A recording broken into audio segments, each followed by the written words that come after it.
खास तौर से इस विषय को लेके ली है कि आपने देखा है कि पिछले हाल ही के दिनों में लेफ्टिनेंट गवर्नर की सरकार ने यहाँ पे एनक्रोचमेंट्स में, कश्मीर में भी एनक्रोचमेंट्स और जो इलीगल कंस्ट्रक्शंस हुई हैं कश्मीर में भी और जम्मू में भी, उस पर उन्होंने कार्रवाई की है। हम इस कार्रवाई का स्वागत करते हैं। हालांकि हम इस बात को जानते हैं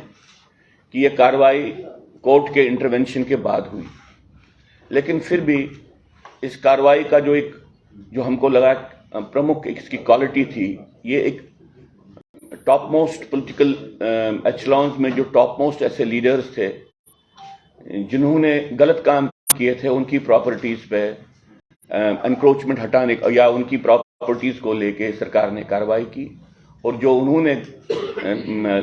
गलत तरीके से इलीगल कंस्ट्रक्शन की थी या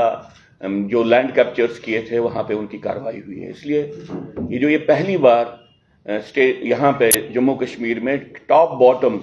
अप्रोच लेके जो एक कार्रवाई हुई है, इस कार्रवाई का हम स्वागत करते हैं। लेकिन साथ में हम ये कहना चाहते हैं कि ये कार्रवाई बेसिकली सिर्फ करप्शन के दायरे में नहीं देखनी चाहिए। इस कार्रवाई को आंतरिक विघटन की प्रक्रिया के रूप में, इस कार्रवाई का जो स्वरूप है बेसिकली जो ये एनक्रोचमेंट से ये इंटरनल सबवर्शन की घटनाएं हैं, विघटन करने की घटनाएं हैं, और हम समझते हैं कि सरकार इसको जो अपनी कार्रवाई को इंटरनल सबवर्शन को खत्म करने की कार्रवाई के रूप में इसको एक्सपैंड करे। और इस संदर्भ में हम कहना चाहते हैं कि बहुत आवश्यक है कि भारत सरकार भी और यहाँ पे जो यूनियन टेरिटरी की गवर्नमेंट है वो भी ये समझे कि सिर्फ पाकिस्तान ही एक सपोर्ट स्ट्रक्चर नहीं रहा है यहाँ पे आतंकवाद का, अलगाववाद का। यहाँ पे जो डेमोक्रेटिक सिस्टम 1996 के बाद पनपाया गया है, उसको इस्तेमाल करके अंदर से एक सपोर्ट स्ट्रक्चर बिल्ड किया गया है। इसलिए जो यहाँ पे जमीनों का कब्जा और बाद में यहाँ पे इलीगल कंस्ट्रक्शन का काम किया गया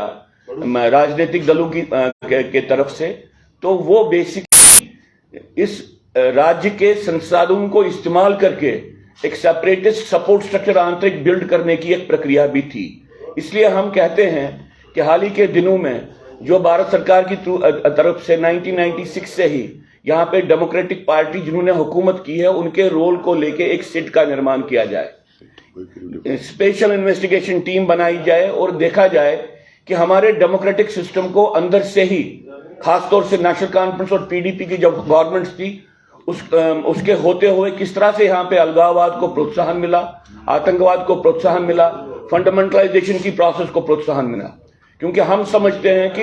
ये जमीनों पे कब्जा करने की पूरी का जो घटनाक्रम है, ये बेसिकली एक आंतरिक विघटन का एक हिस्सा है और एक डेमोग्राफिक असॉल्ट की प्रक्रिया का एक हिस्सा है। इसलिए बहुत आवश्यक है कि सिर्फ इसको करप्शन एट हाई प्लेसेस पे मतलब समझ के इस पे कार्रवाई नहीं की जाए, इसको इंटरनल सबवर्शन का प्रतिकार के रूप में अपनी कार्रवाई को एक्सपेंड करें। और अगर वो करेंगे तो सही मानों में यहाँ पे इंटरनल सपोर्ट स्ट्रक्चर्स सेपरेटिज्म के, टेररिज्म के अंडरमाइन होंगे या कमजोर होंगे। इसलिए हम इस बात का स्वागत करते हुए कि यहाँ पे जो लेफ्टिनेंट गवर्नर सरकार ने ये कार्रवाई की है, ये स्वागत योग्य है। लेकिन साथ में उनसे अनुरोध करते हैं, भारत सरकार से अनुरोध करते हैं कि वो इस बात को समझे कि हमारे डेमोक्रेटिक सिस्टम को ही अंदर से इस्तेमाल करके यहाँ पे अलगाववाद को चलाया जाता है, यहाँ पे आतंकवाद को चलाया जाता है, और यहाँ पे जातीय संहार, हिंदुओं के खिलाफ जो जिनोसाइड का क्रम है उसको चलाया जाता है। इसलिए आपके माध्यम से आज की पत्रकार परिषद में प्रमुखता से हमको ये कहना है कि एक सिट का एक निर्माण किया जाए, स्पेशल इन्वेस्टिगेशन टीम बनाई जाए जिसमें एक्सपर्ट्स की हो, और वो यहाँ पे डेमोक्रेटिक सिस्टम जो है वो किस तरह से इस्तेमाल हुआ है, खासतौर से नेशनल कॉन्फ्रेंस और पीडीपी का क्या रोल रहा है, इसके संदर्भ में वो पूरा एक विश्लेषण करे और देश के सामने अपने तथ्यों को रखे।